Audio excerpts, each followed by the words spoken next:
Social, political, and religious groups have been engaging in terrorist activities for as long as they have existed. However, many historians point to the French Revolution as the first act of modern terrorism. This may be because the term terrorism was coined to describe the event, or because it satisfies the four defining characteristics of a terrorist act.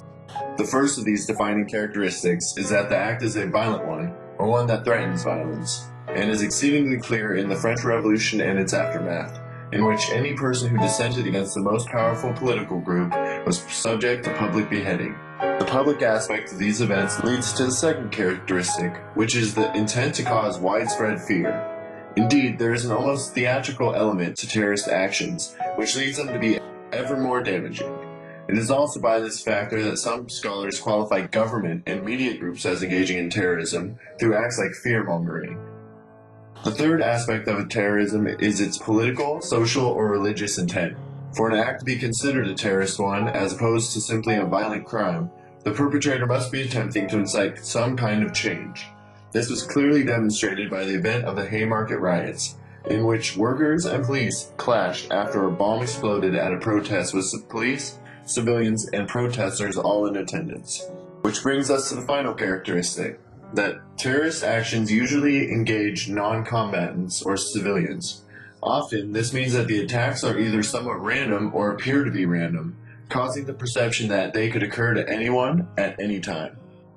At the turn of the 20th century, as the imperial nature of many of the world powers began to reach its zenith, terrorist activity began to happen more and more frequently, as the feedback loop that is the cycle of terrorism began to pick up steam.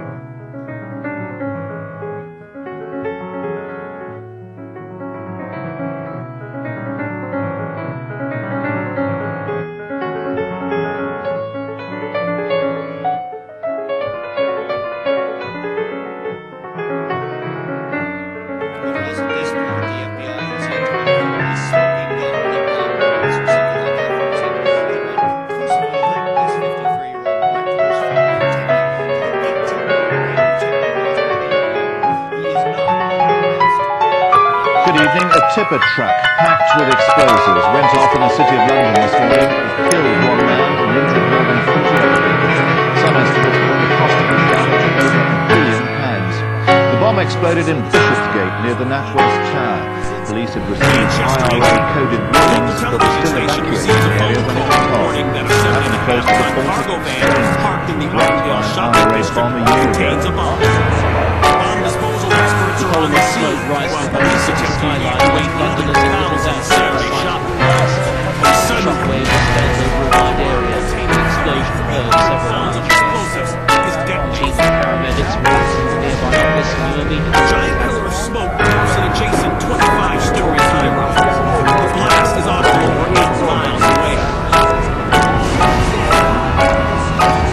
Police had received coded warnings about the bomb which had been dropped at a short distance. That's the single largest bomb to off here since medics were among the first on the scene and dispersed in the explosion's aftermath. Firefighters battled 20 additional fires. Windows sent a glass shower. The devastation is absolute. Windows are blown out up to a half-mile bombers away. clearly hoped to cause maximum destruction. Damage from the blast is New York City and all the events here on the scene had detonated a terror attack in New York City. Traumatized and injured covered.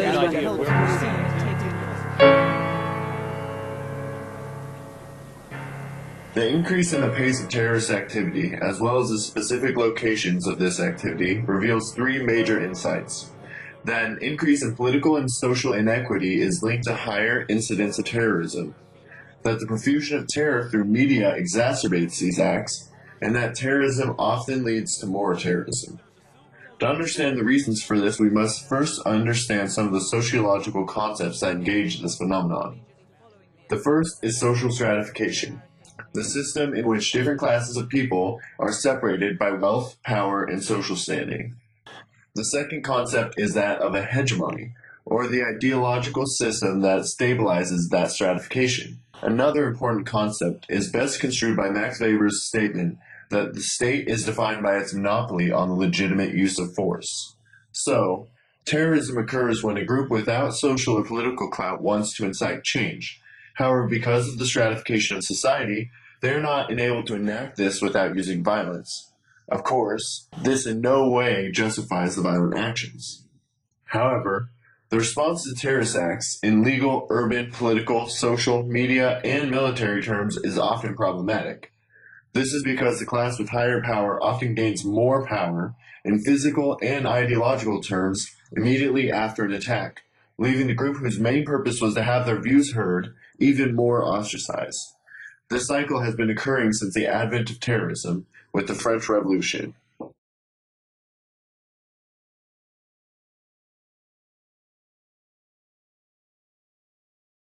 The redesign of Paris is one of the early examples of militarization of urban spaces. The redesign arose primarily from the need to defend against uprisings in Paris. From 1790 to 1850, France had transitioned between royal dynasties, republic, and empires 6 different times. The narrowed streets of Paris were easy to establish a barricade, and the winding, disorganized layout made it difficult for troops to mobilize against these makeshift walls. Because of this, Napoleon III commissioned public works administrator George Eugene Haussmann to redesign Paris into the emperor's new vision. The project destroyed some 20,000 buildings and erected 30,000 new ones. In all, an estimated 60% of Paris's buildings were rebuilt or transformed. The project required a huge expenditure and was massively over budget, at over 2.5 billion francs. Many Parisians had a negative outlook on the project, citing concerns over never-ending construction, debt, and distrust in its initial budgeting. The street widening process consists of 3 stages. First, the government identified the buildings that were in the way. Then, it would acquire these properties by a written mandate. Ultimately, these buildings will be demolished to make way for the new boulevards that are still the distinctive feature of Paris today. Ironically, these boulevards, which were initially widened so that troops can move around the city for its defense, now serve as weapons for vehicular attacks by terrorists.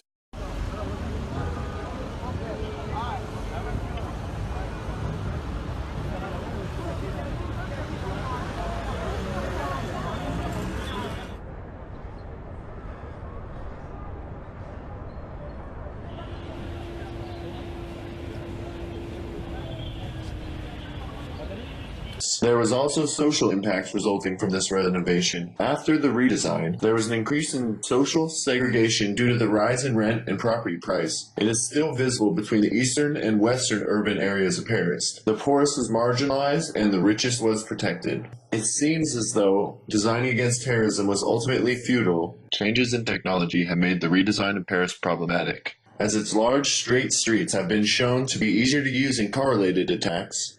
This redesign also further empowered the rich and further suppressed the impoverished.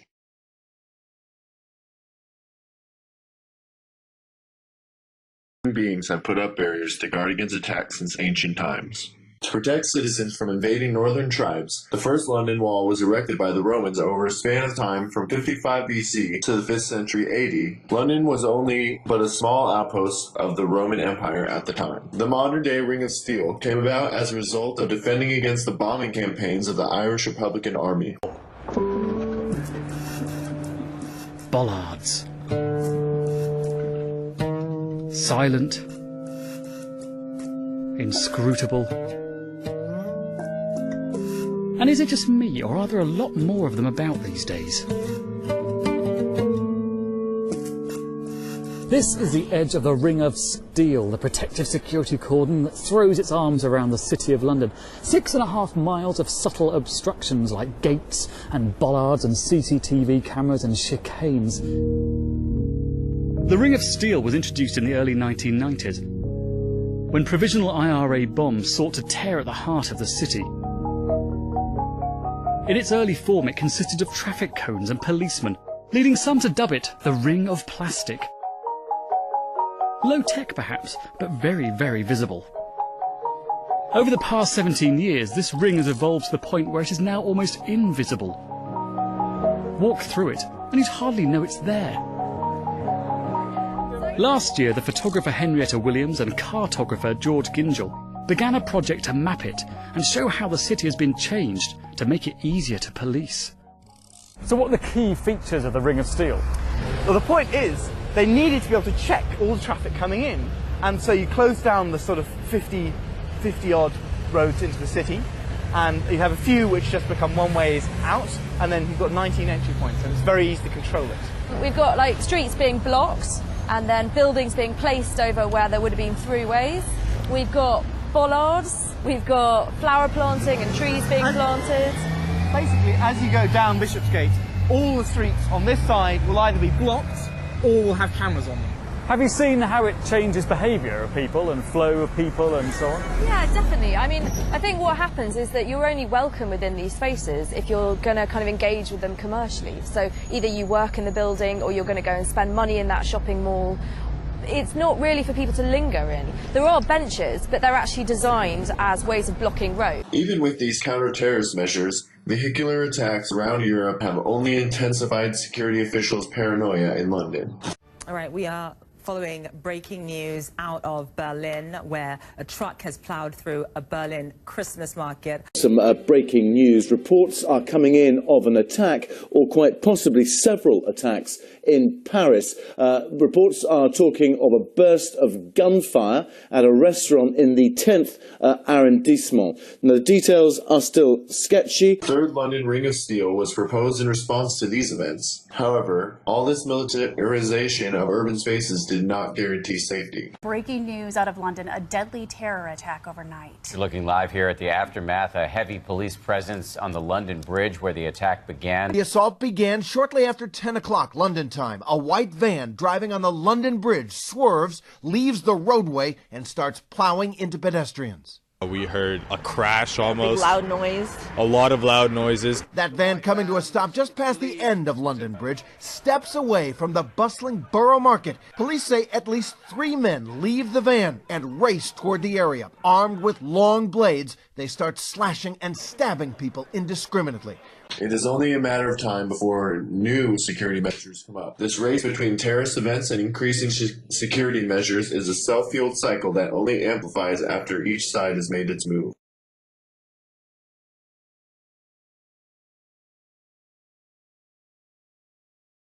September 11th, 2001. 4 planes were hijacked by 19 terrorists in a plot to cripple the U.S. economy by attacking Wall Street, the Pentagon, and the White House. The first 2 planes hit Tower 1 and Tower 2 of the World Trade Center, which led to the collapse of both as well as Tower 7. American Airlines Flight 77 crashed into the Pentagon.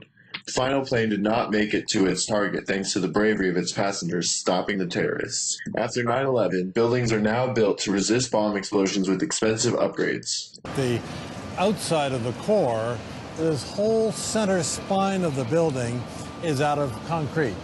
It is 6 feet thick, and it's not just any concrete, a new formulation that makes it much stronger. The end result?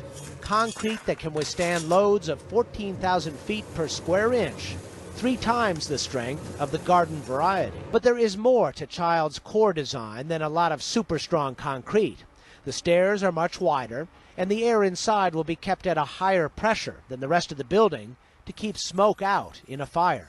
The first 19 stories of this building are built like a bunker to protect this structure from the force of a car bomb.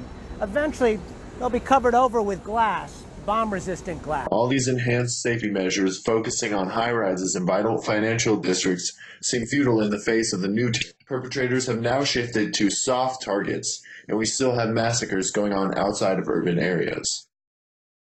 There was a decline in tourism in the whole country, and hotels, restaurants, and retailers were affected. More than 250,000 jobs were lost. In total, there was an estimated 2.5 million jobs lost within the first 18 months after 9/11. Local law enforcement were allowed to share the fingerprints of arrestees with Homeland Security. The National Security Agency, or NSA, changed from being an agency that spied on foreign terrorists to surveillance of communications of American citizens here at home, and often without a warrant or notice. All aspects of a person's life are policed by governing agencies, and all citizens are suspects. Their activities monitored and regulated, their movements tracked, their communications spied upon, and their lives, liberties, and pursuit of happiness dependent on the government's say-so.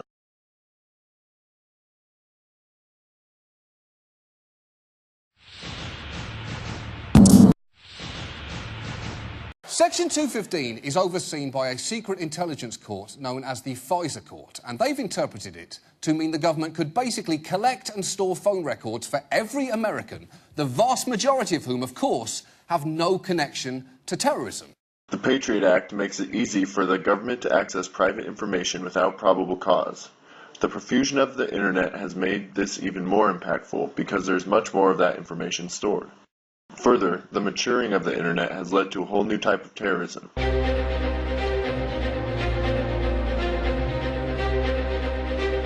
Cyber terror. To protect their interests, governments have begun to build teams and technologies that allow them to engage on this front. Indeed, these teams have already proved their prowess in major hacks like Stuxnet, was discovered lurking in the databanks of power plants, traffic control systems, and factories around the world. 20 times more complex than any previous virus code, it had an array of capabilities. Among them, the ability to turn up the pressure inside nuclear reactors or switch off oil pipelines. The virus may have shut down 1,000 centrifuges at Natanz, Iran's main enrichment facility, last year. In November, the International Atomic Energy Agency, the UN's nuclear watchdog, said Iran had suspended work at its nuclear facilities without explaining why. Many observers credited Stuxnet. Last month, the Iranian government conceded the virus's infection of the Bashir nuclear facility, still under construction, meant that switching the plant on could lead to a national electricity blackout. Some have it that Israel is responsible because the virus code apparently contains references to the Hebrew Bible. Others believe the US was involved in the testing and development. Stuxnet was a weapon, the first to be made entirely out of code. With the current trend towards the Internet of Things, in a completely connected world, what could the new consolidation of power look like? May I help you? Oh, good afternoon. We're just in the neighborhood doing some free tree trimming. No, thank you. I'm not interested.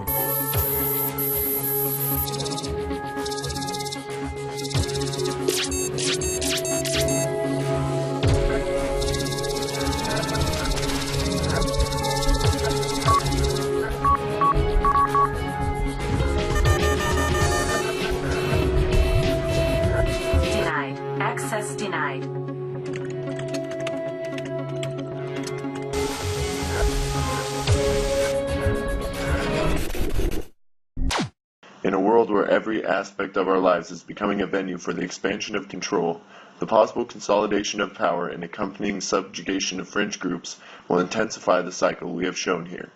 Maybe it is time to step out of the cycle. Stop reacting to terrorism by engaging groups who have views, not from a position of immovable strength, but one of attentive openness.